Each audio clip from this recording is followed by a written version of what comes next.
Welcome, everybody. So the project Jack and I have been leading in Coffs Harbour, and which is about to end next month, actually, is called CALL. Stands for Coffs Agrifood Living Lab. Um, we have quite a nice broad team, actually. It's not just Jack and I, even though we're from QUT and have been on this project for a while. We are very much supported by Nicole and Victoria at the Coffs City Council, and then Luke, William, and Anthony. Also, a shout out to them because they are part of the CRC team who have been really incredible in supporting our project. So we work as a collective and really have had a lot of fun and hopefully with some great sort of outcomes as well. But our journey actually started back in 2020. We were asked to do a quick survey of the Coffs Coast region to understand their innovation ecosystem and their appetite for more value-added products and services in the food and bev industry. We found quickly that currently in the region there was quite a good amount of innovation taking place, and even better, there was a lot of ideation, and with a focus on sustainability and waste as well.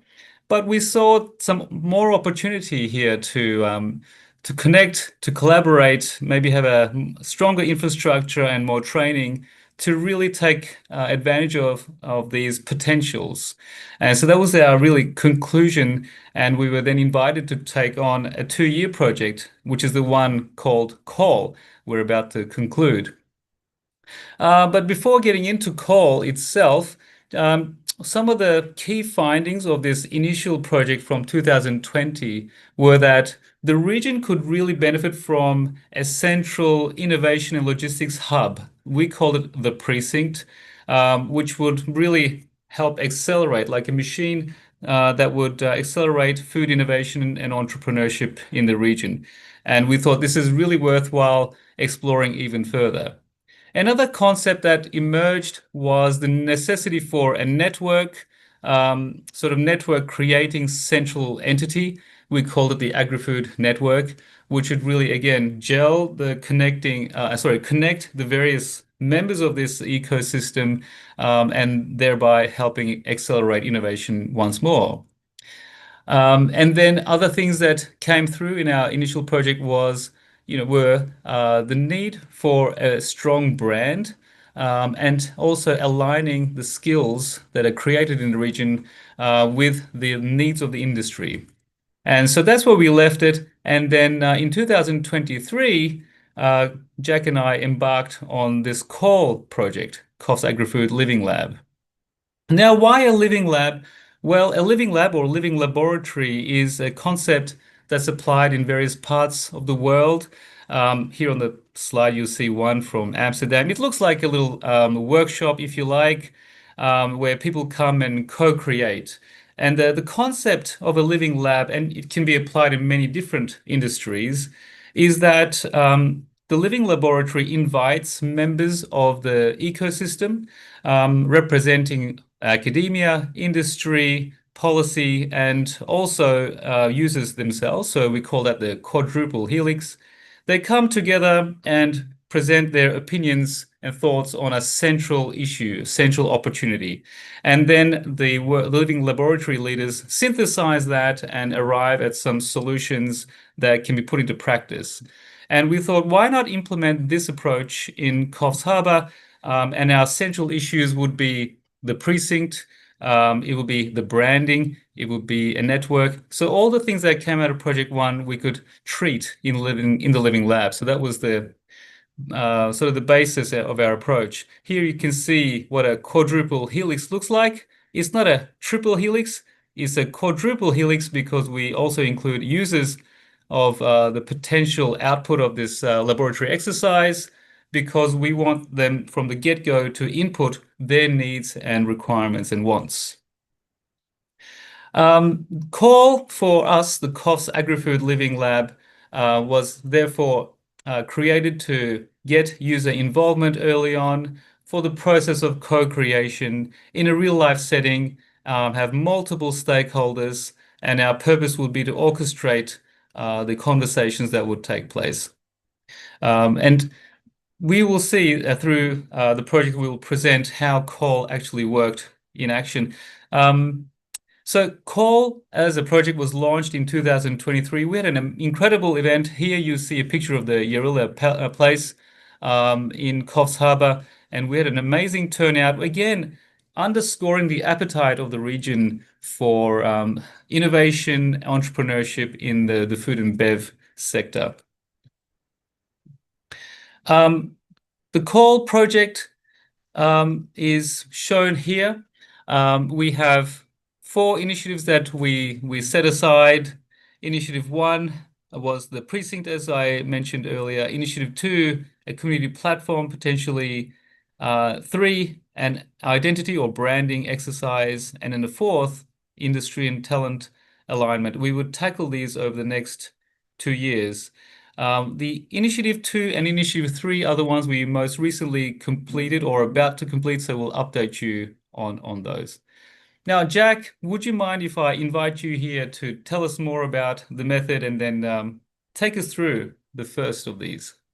Okay, so in terms of the method, we follow essentially design thinking principles. So anybody familiar with design thinking, I'm sure you've seen a structure like this before, and a lot of design and ideation, problem solving type frameworks follow a similar thing. So the key thing about this is we've broken this up into three separate sessions to try to keep the focus on these specific targets. So in terms of the problem space, I think when you think of something like a precinct and you bring together, local stakeholders who might be very focused on the specific thing that they do in the ecosystem, and you say, what are some great things that we can do for a precinct like this? Their first thought is going to be, naturally the things that will serve them best, how they could best use it, and things like that, which is great. We certainly want to capture all of that, but we also want to make sure that we're not leaving out a lot of other stakeholders or a lot of those other key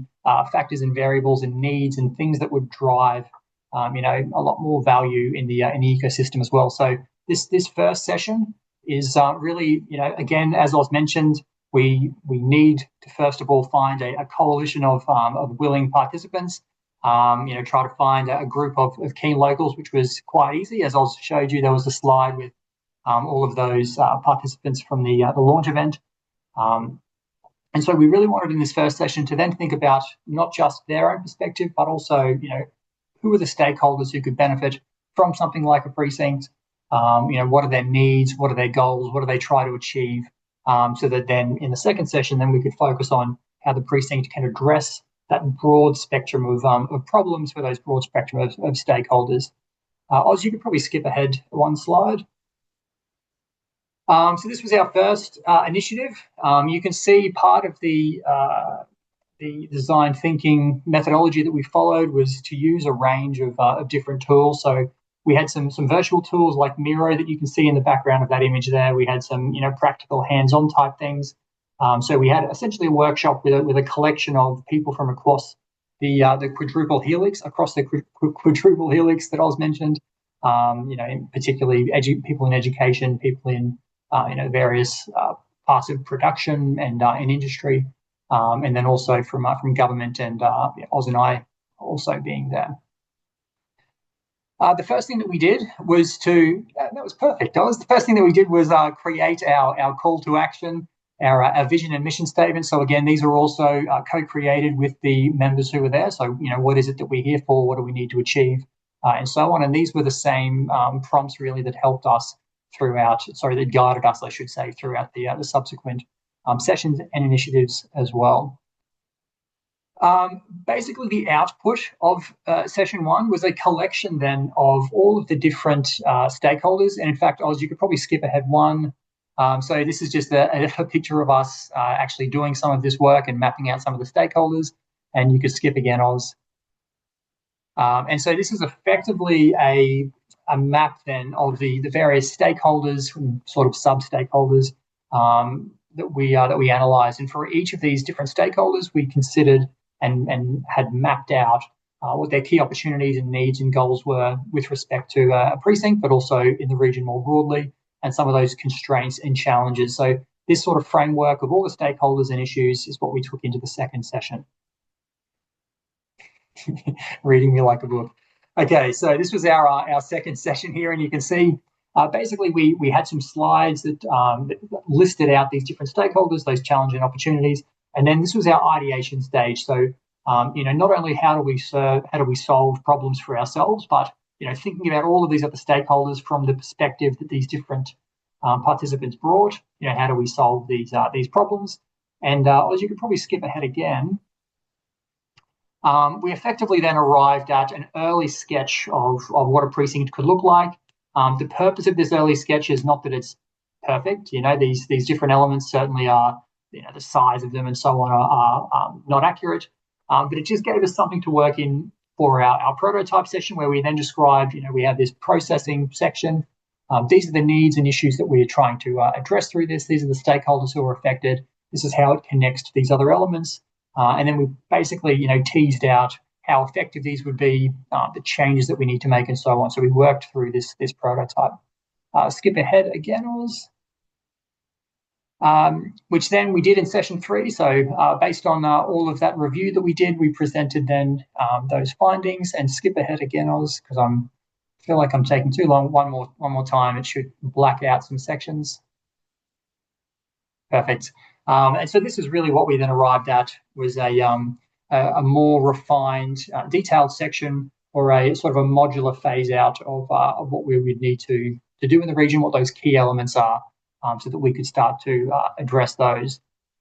Okay, and one more time was we had some basically some mock-ups put together as well to help us visualize some of these key elements that were refined, and you can see some of these sections are longer and so on.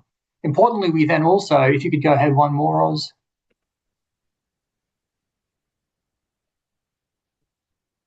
Okay, it's not there. That's fine. I'll bring it up. I can bring it up later. Well, actually, I'll just quickly bring it up, and then I'll switch back over to you. So we also had an event then in July where we presented a lot of this in terms of what we found for the precinct. We were then able to perfect. Yeah, that's what it looks like. We were then able to through that get some more feedback from an even broader range of stakeholders as well. And this was actually very good, because we then heard from some of the participants there about some key issues that we could address, and other elements in there to contribute to that business case also. But I'll talk more about the collaboration and industry engagement a bit later as well. So I can probably hand back to you now, Oz. Thanks, Jack. Just checking my mic's on. I think this was a great event. A lot of nice connections, and great food, and just inspirational to be there. So that was a good one. I remember. Jack, thank you for introducing Initiative 1. It is still probably the most significant of them that we're building out. But Initiative 2 was the next, which we attempted to get going with the ambition that we wanted to create ultimately some kind of a platform where members of the food ecosystem in Coffs Harbour could connect, create profiles, exchange information, knowledge with one another, and we were sort of envisioning this digital platform for connectivity ultimately. And what we did, and this is where the Living Laboratory tool is very useful. What we did is we ran this as an initiative, only to discover that members of the ecosystem, the stakeholders in the Coffs region, thought maybe such a tool would not provide the greatest amount of benefit. And in retrospect, I believe this was a very wise outcome, and again, the benefit of running this living lab, because it would have been big investment, maybe for little return. So instead, we directed our attention to refining the existing website, which exists already, and I thought, at least in hindsight, that this was a much better use of our investment in Initiative 2. So this was a very much a short initiative, but I think it had a good overall outcome. So we just had one session, and it came to a conclusion. And this is the Coffs Coast Harvest website that exists at the moment. One can always go and take a look. There's a directory of local food producers and entrepreneurs, innovators. that are there listed for for anyone who's interested. So this is the outcome or the output of Initiative 2. Now, if I move on to our third initiative, which is the one we concluded most recently with Jack, this initiative focused on a branding ultimately of the Coffs Coast region, which we thought would again help accelerate food and bev innovation and entrepreneurship and drive the economy in the region. We thought we need to have a strong brand. And how do you do that? Well, you again utilize a living lab tool and invite stakeholders to come together and start ideating on the branding. And as again, you can see on the picture, we had a great turnout of various stakeholders in Coffs in session one. I think there were 14 in total that attended in this first workshop. In workshop one, what we wanted to uncover was what are the goals, wants, and needs of the stakeholders in Coffs Coast for branding. And there were multiple kinds of stakeholders we grouped as growers, hospitality operators, retailers, consumers ultimately, and the media as well. And while the list here is not exhaustive, they are the most prevalent ones that emerged from our workshop, is that there is a want for these stakeholders to connect with consumers. They would like to have a brand for their products. They do take pride in their local food, but they want to enhance this. They would like to support local farmers and the community at large. They want to connect also with their cultural identity and there's a need to help in communicating. How can they communicate even better than they do currently? So these were some of the things that emerged in the workshop. The next question we asked were, well, if we would like to attain these wants and needs, what are the challenges that you are facing currently? And what I have tried to do here in trying to synthesize our responses is take a view of communications theory ultimately, whereby the various stakeholders in the Coffs Harbour region are trying to communicate their products and services to the consumers and the world at large. And how do they do that? And what are their challenges and limitations right now? So we saw that there were some resource and process limitations on the left-hand side. Meanwhile, the working group also identified limitations on the consumer's side. They, for example, lacked knowledge of localness. They might have limited finance and so on. So these are some of the challenges that they perceive for the left and right hand sides of this framework. Meanwhile, the channel that connects, say, growers to consumers, there were issues there as well, such as limited distribution. And the content of communication between the two sides of this graph, there were things like, well, we don't have proper branding just yet. We don't have any icons or champions we talk about a lot at the moment. So that was there were some of the challenges that were identified. And of course, externally, the working group identified cost of living and marketing as some of the factors influencing this communication. The media also plays a role in helping connect the left-hand side and the right-hand side. So, they could talk maybe more about recipes on local food or there's not enough about local wins. Why can't we talk more about that and more about our heroes in the region? So these were some of the themes that emerged from our workshop one. In workshop two, our focus then shifted towards trying to arrive at a branding strategy. But what we are sort of uncovering now with Jack is that the brand of the region and its identity are inseparable. And we are relying on some theories to help us navigate our analysis of the data right now in trying to identify the best approach to branding for the Coffs Coast region. So we're in amongst that at the moment. Jack, can I invite you now to talk about the final initiative and what we have in store in Coffs? Absolutely. You could probably, given we're very short on time, you can even just sort of skip to the next slide. I'll just speak to it quite briefly and then have a bit of a wrap up. So, effectively, our initiative 4 is about a talent industry alignment. How do we make sure that the education of the locals is developing meaningful skills and so on for the future in the region? We are doing this effectively through a large event organised by the local city council, who have been really great at doing all of these great events that we've had there over the last couple of years.